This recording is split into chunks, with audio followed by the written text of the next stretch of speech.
So if I told you that the most potent, biologically complex longevity supplement in the world isn't made in some, billion-dollar sterile lab, you probably wouldn't believe me. Right, because we're so conditioned to think it has to be high tech, Exactly. It's actually made on a kitchen counter in a literal jar of salty water. which is wild. It is because, when we do these deep dives into the absolute cutting edge of human health optimization, there is this totally ingrained expectation for, like, hyper-technical solutions. Yeah, we picture synthesized designer peptides or maybe those wearable biometric tech things that track your heart rate variability down to the millisecond. Or some aggressively expensive multi-chamber cryogenic setup. Oh, totally. The stuff that costs thousands of dollars. Right. But when you actually step into the world of gut microbiomes and cellular longevity, the most powerful tool in the arsenal completely flips that script. Yeah. It is just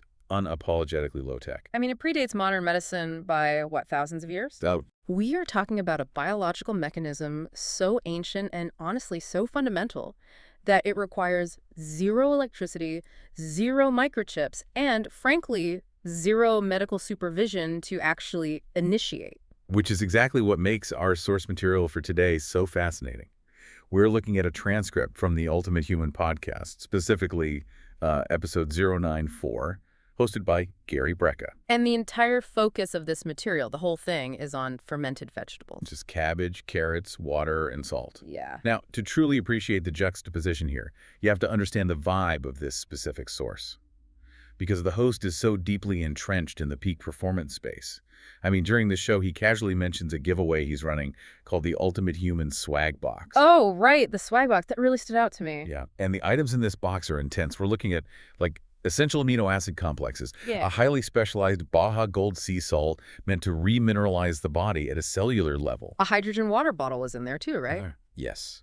A hydrogen water bottle and a t-shirt that proudly declares, "Aging is the aggressive pursuit of comfort." That paints a very, very clear picture of the demographic we're talking about here. It really does. This is a community actively hunting for every conceivable biological edge. They measure, they quantify, they optimize everything. Everything. And in the middle of all that obsession with hydrogen water and anti-aging biohacking, what is the daily habit being elevated to superstar status? Eating a spoonful of sauerkraut. Just basic sauerkraut. Right. And that tells us something incredibly important. A simple, ancient food practice is actively commanding the respect of people who demand quantifiable metrics for human performance. It's not just a trend for them, it's a measurable protocol. Exactly. So our mission for this deep dive is to unpack the actual biochemistry behind that respect. We're going to map out the microscopic alchemy that happens inside that glass jar. And explore the institutional science backing its systemic benefits, too. Yes, and ultimately give you, the listener, a rigorous, actionable blueprint for integrating this into your own biology. Well, to understand the physiological benefits, I think we first have to understand the physical environment, right? Because fermentation isn't just, soaking vegetables in water and hoping for the best. Yeah, that would just be rotting vegetables. Exactly. It is a highly specific, controlled biological transformation. We are basically harnessing an invisible microbial workforce by creating an environment where only very specific organisms can survive. Right, so the source text lays out the foundational mechanism. You take chopped vegetables and you immerse them in a sodium chloride solution. So just basic table salt and water. Yep. Now, we know the salt creates an environment that suppresses harmful bacteria while allowing the beneficial ones to thrive. But I was really trying to visualize how this actually works, like beyond the basic idea of the salt acting as a bouncer at a nightclub. The bouncer analogy is good, but yeah, it's deeper than that. Right, like how does a simple salt solution actually dictate which microscopic organisms live and die? Well, it comes down to osmotic pressure and cellular membranes. Okay, break that down for me.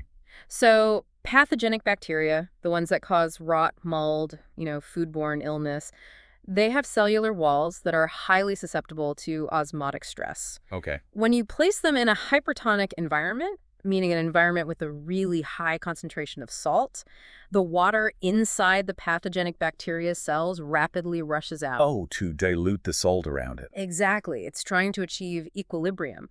And this process, which is called plasmolysis, it literally collapses the cell. The pathogen desiccates and just dies. Wow. So the salt isn't just keeping them out of the club. It's actively dehydrating the bad bacteria at a structural level. Yeah, it completely destroys them. But the beneficial microbes, specifically the lactobacillus species, they are halotolerant. Halotolerant mean they tolerate salt. Precisely. They have evolved specialized transport proteins in their cell membranes that allow them to regulate their internal osmotic pressure, even in highly salty environments. That's incredible. So they survive the exact salt stress that totally obliterates the competition. Okay, so once the competitors are dead, Mm-hmm. these halotolerant bacteria just have an uncontested monopoly on the food source. Right, the natural sugars that are inherently present in the vegetables. That makes perfect sense. They literally have the whole buffet to themselves. They do. So the lactobacillus bacteria establish themselves in the brine and start consuming the carbohydrates and sugars in, say, the cabbage or the carrots. And as they metabolize those sugars, the source notes they produce 3 main byproducts. Right. Carbon dioxide, flavor compounds, and acid. Yeah, the carbon dioxide totally explains the active bubbling you see in a real ferment. And the flavor compounds create that complex, nuanced tang. But the acid is the real functional player here, isn't it? Like lactic acid. Oh, lactic acid is the ultimate game changer here. The bacteria produce it through a metabolic pathway called glycolysis. As they rapidly multiply and eat the sugars, they just pump lactic acid out into the brine. So they're just flooding the zone. Exactly. And this causes the pH of the entire environment to plummet. The solution becomes highly acidic, often dropping below a pH of 4.0. Which creates a secondary, even more impenetrable defense mechanism, right? Exactly. Even if a stray pathogen somehow survived the initial osmotic shock of the salt. Which is unlikely, but possible. Right, but even if it did, it cannot survive the extreme acidity. The lactobacillus bacteria essentially terraform their environment. They produce an acid that kills off any remaining threats, effectively preserving the food indefinitely. Indefinitely. That's wild. Yeah, I mean, this was humanity's primary survival mechanism before refrigeration. Right, the source mentions that. Yeah. In fact, if you look at maritime history, Captain James Cook famously sailed the world without losing a single crew member to scurvy. Which was unheard of at the time. Totally unheard of. And it was largely because he brought massive barrels of fermented cabbage sauerkraut on his ships. The acid preserved the cabbage, and the cabbage provided the nutrients. Right, that historical context grounds this so well. We've utilized this bacterial terraforming for centuries just to keep food from rotting during long winters or, sea voyages. Yeah, but preserving a vegetable is one thing. Where this source material really grabbed my attention is the assertion that this process actually upgrades the nutritional profile. Yes. Like, the fermentation process doesn't just lock in what's already there, it creates something completely new. It's the transformation from a preserved food into a functional superfood. Exactly.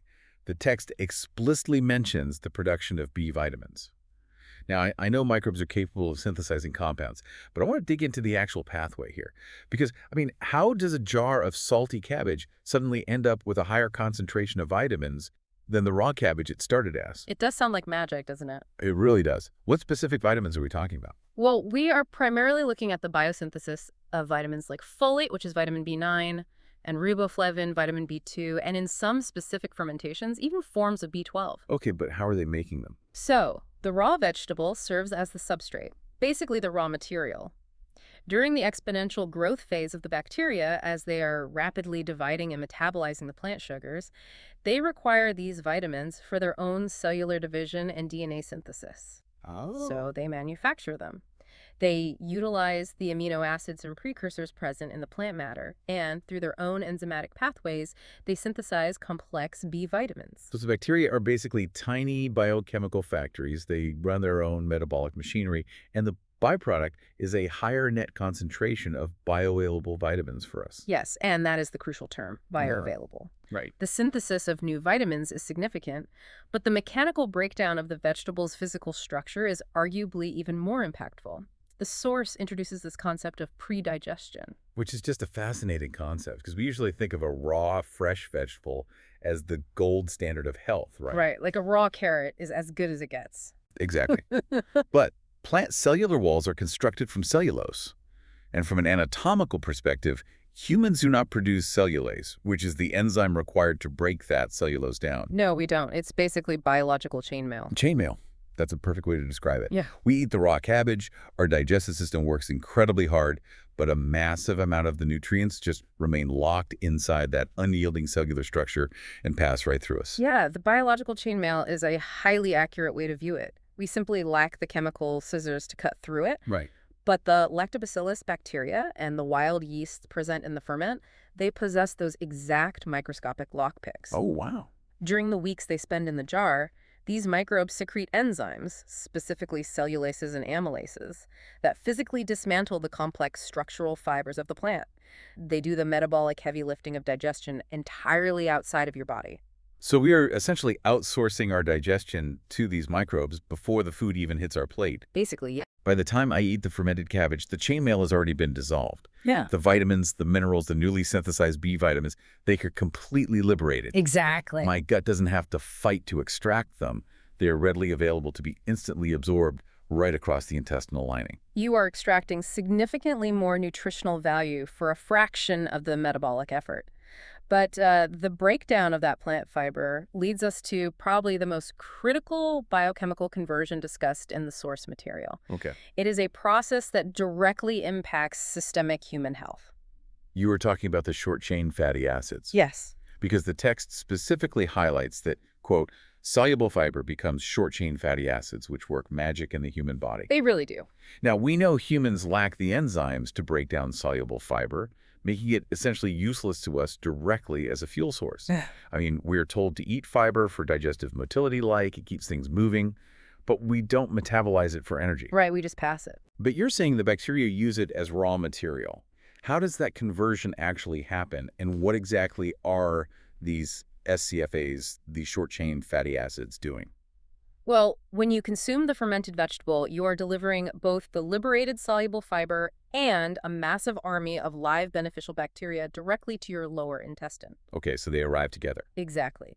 And once there, these bacteria resume their feeding process. They ferment the soluble fiber right there in your gut, and their metabolic waste product is a class of molecules known as short-chain fatty acids. Okay. The three primary SCFAs are acetate, propionate, and butyrate. Acetate, propionate, and butyrate. Okay, let's focus on butyrate because of the longevity space. Butyrate is constantly referenced as like the holy grail of gut health. What makes it so vital? So butyrate serves as the primary energy source, the absolute superfuel for the colonocytes, which are the cells that line your colon. The lining itself. Right. Think of your intestinal lining as a highly secure border wall. It is only one cell thick, and its entire job is to absorb nutrients while keeping pathogens, toxins, and undigested food particles out of your bloodstream. Right, keeping the garbage out. Exactly. Now, if those cells lack energy, the tight junctions between them weaken. This leads to intestinal permeability, which is often referred to as leaky gut. Ah, leaky gut. You hear that everywhere now. Yeah, and butyrate provides the dense, rapid energy those border wall cells need to maintain a highly secure, impenetrable barrier. Wow. So the bacteria eat the fiber we can't digest, and in return, they literally produce the exact structural fuel our intestinal border wall needs to stay intact. It is a perfect symbiotic relationship. It is the very definition of biological symbiosis. That's amazing. But the impact of these short-chain fatty acids extends far beyond just the local environment of the gut. They are actually absorbed into systemic circulation and act as highly potent signaling molecules. Signaling molecules. Oh. Like hormones. Similar, yeah. They communicate with the central nervous system, they can cross the blood-brain barrier, and they profoundly modulate the immune system. Which brings us perfectly to the institutional science. Because it's one thing to understand the mechanistic theory of butyrate and osmotic pressure, but we really need to see how that translates into measurable human outcomes. We need the data. Right. And the source material leans heavily on top-tier research institutions to validate these claims. It mentions a triad of benefits backed by Harvard Health: improved digestion, a boosted immune system, and increased nutrient absorption. Yep, the big three. Now, based on what we just discussed, the improved digestion and nutrient absorption are clearly tied to the enzymatic breakdown of the plant chainmail. But the immune system boost. How are the microbes and the SCFAs communicating with our immune system? Well, it's important to remember that roughly 70 to 80% of the human immune system is localized within the gut-associated lymphoid tissue, or JALT. Wait, 70 to 80% of the immune system is in the gut. Yes. Your immune system headquarters is physically interwoven with your digestive tract. That is wild. I had no idea it was that high. It's huge. Yeah. So when short-chain fatty acids like butyrate are produced, they don't just provide energy, they actively interact with those immune cells. Specifically, they bind to G protein-coupled receptors on the surface of immune cells, basically signaling them to regulate their response. Like calming them down. Exactly. They train the immune system to be more precise, identifying true threats without overreacting to, harmless compounds. That makes a lot of sense. Yeah. That localizes the benefit, but systemic health is where this gets critical, which leads us to the Stanford University study mentioned in the text. Right, the diversity study. Yeah. This study found that diets rich in fermented foods actively increase microbiome diversity. Now, I want to pause here and look at this critically, because diversity is a term thrown around constantly in wellness circles. Oh, absolutely. It's a buzzword. It is. But wait, if I have an abundance of the absolute best, most optimal lactobacillus strain, say I take a targeted clinical-grade probiotic, why do I care about diversity? Wouldn't I just want a massive army of the absolute best bacteria rather than a mixed bag of hundreds of different, maybe less potent strains? That is a highly logical question, and it actually addresses the fundamental flaw of monoculture, even in microbiology. A healthy microbiome isn't just about having good bacteria, it is about functional redundancy in cross-feeding network. Functional redundancy. Explain that. Okay, imagine your microbiome as a complex metabolic economy. If you rely entirely on one elite strain of bacteria to produce all your butyrate, and a stressor, say a course of antibiotics, a bad bout of psychological stress, or an environmental toxin wipes out that specific strain, your butyrate production drops to zero, your intestinal wall starves. Right. But in a highly diverse microbiome, you have functional redundancy. You might have 15 different species capable of producing butyrate through slightly different metabolic pathways, maybe responding to different types of fiber. I see. If a stressor eliminates 2 of them, the other 13 seamlessly pick up the slack. Your biological economy remains stable. That makes profound sense. It's basically an internal insurance policy. Exactly. And what about the cross-feeding networks you mentioned? Cross-feeding is where the complexity truly shines. Microbes don't exist in isolation. They feed off each other's metabolic waste. Oh, like a food chain. Kind of. For example, certain strains of bifidobacteria specialize in degrading complex carbohydrates, and their byproduct is acetate. They don't produce butyrate themselves. Okay. But other strains, known as firmicutes, specifically consume that acetate and convert it into butyrate. Wow. So to get the optimal end product, you need both species working in a localized assembly line. If you only have one strain, the assembly line breaks. Diversity ensures the entire metabolic supply chain is intact. And the Stanford study specifically tracked this. It's fascinating because the clinical data usually shows that merely eating a high-fiber diet doesn't rapidly increase diversity in the short term. Like, fiber alone isn't enough to change the game quickly. Right. But introducing living fermented foods actually colonizes the gut and expands that alpha diversity, the measure of different species present in a single environment. And we see the practical clinical application of that expanded diversity in the third piece of institutional research highlighted by the source. Yeah, University of Minnesota research. Yes. Right. They focused heavily on symptom relief. They demonstrated that increasing the population of beneficial bacteria through fermented vegetables leads directly to improved digestion and specifically reduces symptoms of gastrointestinal distress. Things like bloating, irregularity, and functional pain. Right. We move from abstract RNA sequencing data to actual lived human experience. Yeah, which is what actually matters to people. Exactly. When you restore the functional redundancy and the cross-feeding networks, the mechanical process of digestion simply works better. The beneficial strains basically outcompete the opportunistic gas-producing pathogens that cause the bloating in the first place. And what I really appreciate about the source text is the emphasis on daily consistency.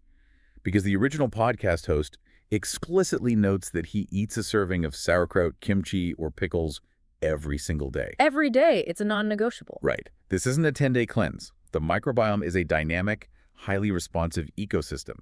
It adapts to what you feed it daily. You can't establish a robust metabolic economy and then just starve it. No, the half-life of a dietary intervention on the microbiome is surprisingly short. If you revert to a highly processed, sterile diet, the microbial diversity retracts rapidly. The daily habit is what sustains the functional redundancy. Okay, so we have established a fortified gut lining, increased nutrient absorption, a diverse and resilient microbial economy, and symptomatic relief for GI issues, all backed by rigorous academic study. Quite a list. That alone completely justifies the daily spoonful of sauerkraut. But the source material pivots here to a secondary systemic effect that really elevates this from a digestive aid to a profound longevity tool. We are talking about the war on inflammation. Yes. This is where all the distinct biological mechanisms we've discussed basically converge into a single systemic outcome. The text introduces a study published in the National Center for Biotechnology Information, the NCBI, which demonstrates that fermented vegetables have a profound, quantifiable anti-inflammatory effect on the body. Highly quantifiable. And the original podcaster makes a very dramatic statement regarding this. He says, quote, "Inflammation is the root of all evil." You've heard me say that 1,000 times. It's a strong statement. Right. And I want to contextualize this because the root of all evil sounds like hyperbolic podcast rhetoric. You know? Like, is there hard pathological science backing up the idea that inflammation is the fundamental enemy of human longevity? From a pathological standpoint, the statement is incredibly accurate. Yes, provided we make the vital distinction between acute and chronic inflammation. Okay, let's make that distinction. Acute inflammation is a localized, immediate, and necessary biological response. If you suffer a laceration or contract a localized viral infection, your immune system triggers acute inflammation. Like when a cut gets red and puffy. Precisely. Blood vessels dilate, immune cells flood the tissue to neutralize the threat and clear out cellular debris. The area becomes red, swollen, and hot, and once the threat is neutralized, the inflammatory response naturally resolves. That is just survival. Right. Without acute inflammation, a paper cut could be lethal. Exactly. But the evil the source refers to is chronic systemic inflammation. This is a low-grade, persistent immune activation that never resolves. It just stays on. Yes. Your immune system is effectively stuck in an on position, constantly secreting pro-inflammatory cytokines into your systemic circulation, despite the absence of an acute injury or infection. So the immune cells are basically roaming the bloodstream, agitated, looking for a fight that isn't even there. And because there is no foreign invader to attack, those inflammatory chemicals begin to degrade your own healthy tissue. Oh, wow. This chronic, smoldering fire damages the endothelial lining of your blood vessels, leading to cardiovascular disease. It interferes with insulin signaling, which drives type 2 diabetes. It degrades neuronal tissue, contributing to neurodegenerative diseases like Alzheimer's. It's everywhere. And, as the NCBI study specifically highlighted, it degrades synovial joints, leading to arthritis. Modern pathology views chronic systemic inflammation as the foundational driver of the biological aging process itself, often termed inflammaging. Inflammaging, I've heard that term. So when the host says it's the root of all evil, he is talking about the physiological root cause of nearly every degenerative disease associated with getting older. Yes, he is. So the obvious question is, how does eating fermented cabbage actually put out that fire? We established that the short-chain fatty acids like butyrate modulate the immune system. But I really want to understand the exact mechanics. Because how do molecules produced in the colon lower inflammation in, say, the joints of my hands? It requires a deep dive into cellular biochemistry, specifically epigenetics. Okay, do it. We discussed how butyrate is absorbed into the bloodstream, right? All right. When butyrate encounters an immune cell, like a macrophage or a T cell, it actually enters the nucleus of that cell and acts as a histone deacetylase inhibitor, or an HDC inhibitor. Okay, histone deacetylase inhibitor. You've got to break that down for us. What is a histone, and why do we want to inhibit its deacetylation? Right, okay, so inside the nucleus of your cells, your DNA is incredibly long. To fit inside, it is tightly wound around structural proteins called histones. Okay, like thread wrapped around a spool. Exactly like thread on a spool. When DNA is wrapped very tightly, the genetic code is hidden, and those specific genes are silenced. They cannot be read or expressed. I see. Now, enzymes called histone deacetylases, HDACs, are responsible for keeping the DNA tightly wound. They keep the spool pulled tight. Exactly. Now, butyrate physically inhibits those HDAC enzymes. Wait, really? Yes. And by doing so, the DNA spool naturally loosens and unwinds slightly. This opens up the chromatin, exposing specific genetic sequences. And crucially, the sequences that butyrate exposes and allows to be expressed are the genes responsible for producing anti-inflammatory proteins. That is absolutely staggering. It's incredible biology. So butyrate is essentially a molecular switch operator.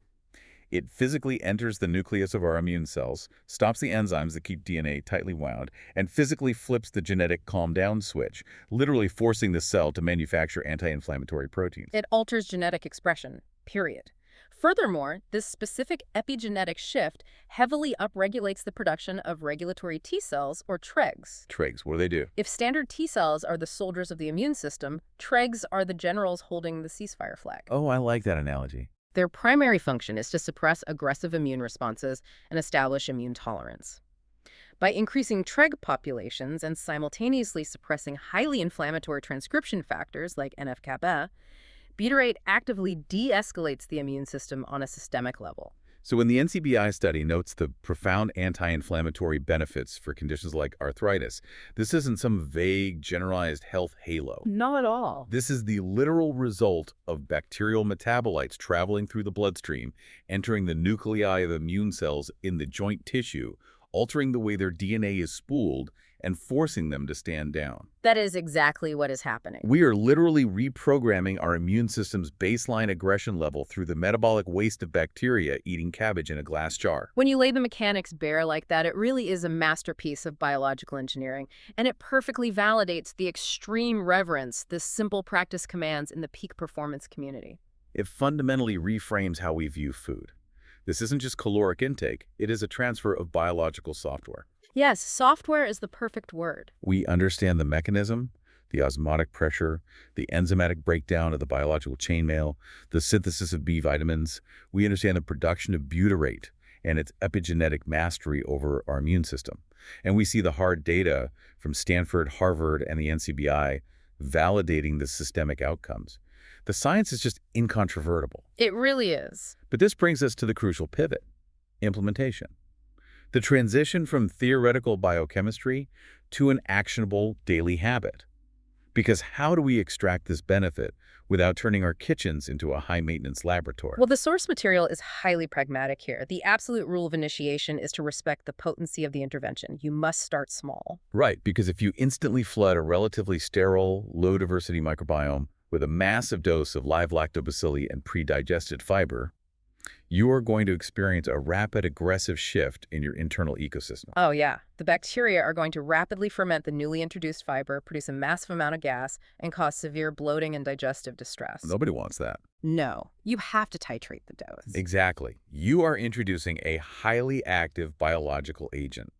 A single forkful is sufficient to begin the colonization process and initiate those cross-feeding networks we talked about.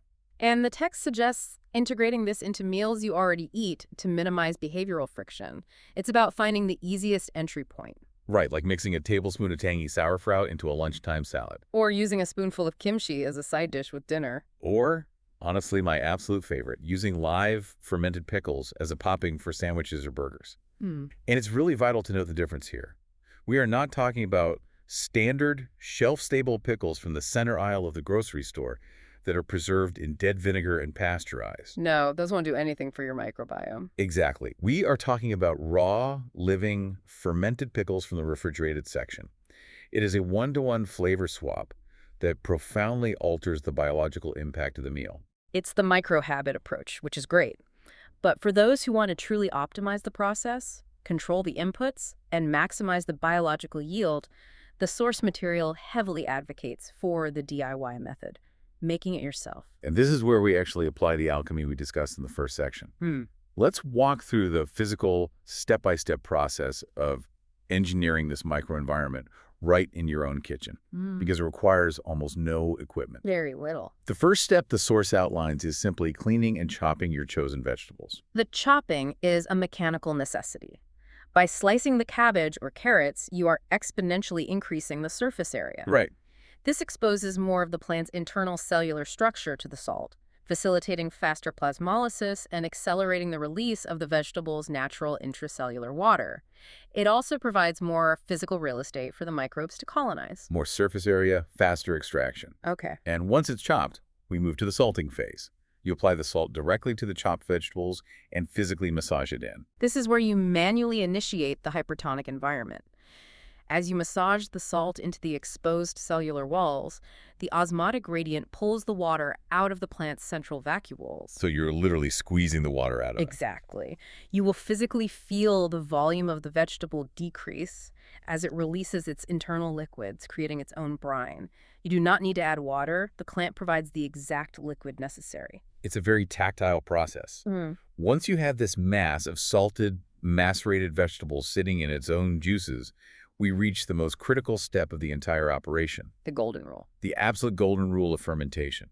You have to pack the vegetables tightly into a vessel, usually just a glass mason jar, and ensure that every single piece of plant matter is entirely submerged beneath the liquid brine. Why is this physical submersion the make-or-break moment? Because submersion dictates the oxygen exposure, which dictates the microbial winners and losers. We discussed the salt acting as the first layer of defense against pathogens. Right, the bouncer. The second layer is creating a strictly anaerobic environment. Lactobacillus species are facultative anaerobes. They thrive and produce lactic acid in the absence of oxygen. Okay. Conversely, the vast majority of food-spoiling molds and putrefying bacteria are obligate aerobes.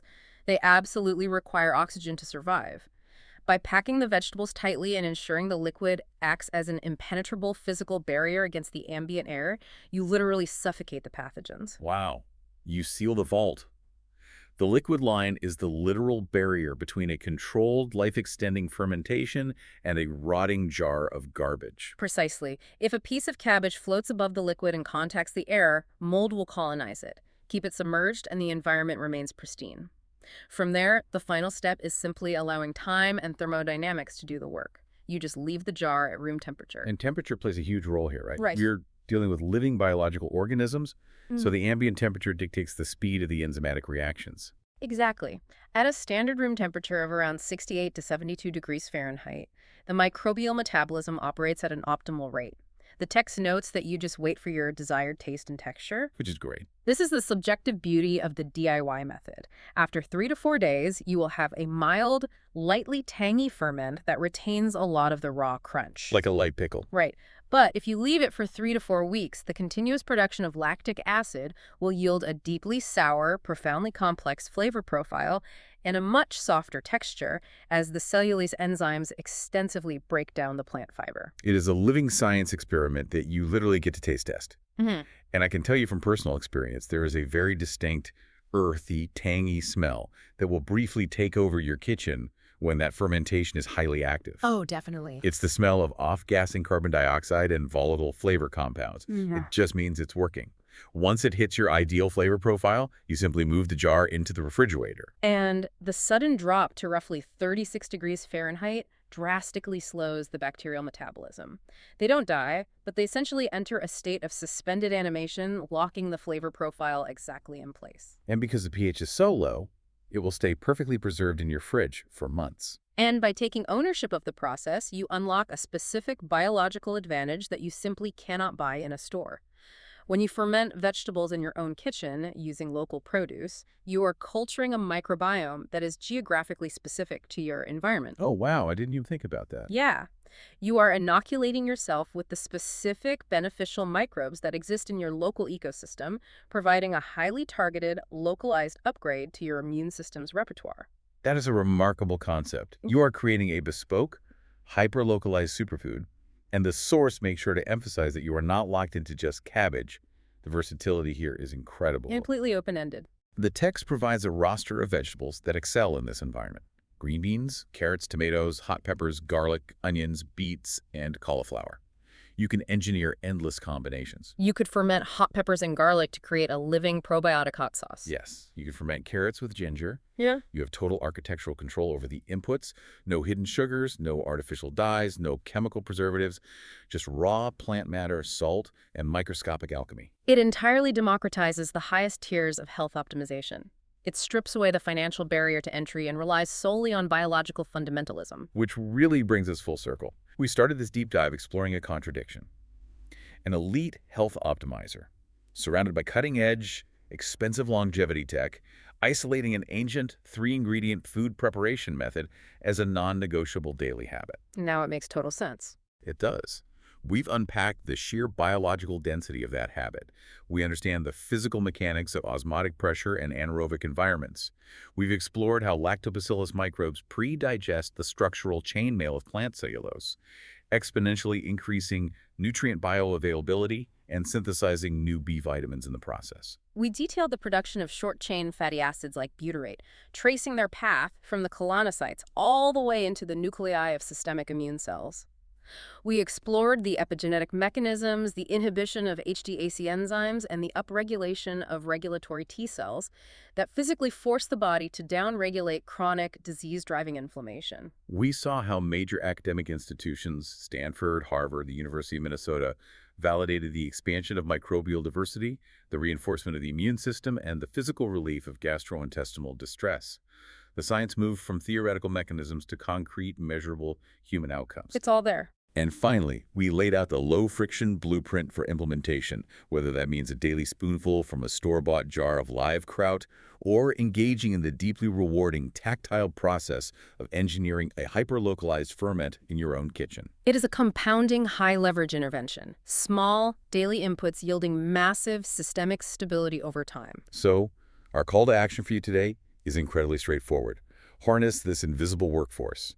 The next time you are at the grocery store, bypass the center aisles. Go to the refrigerated section where the live, biologically active foods are kept.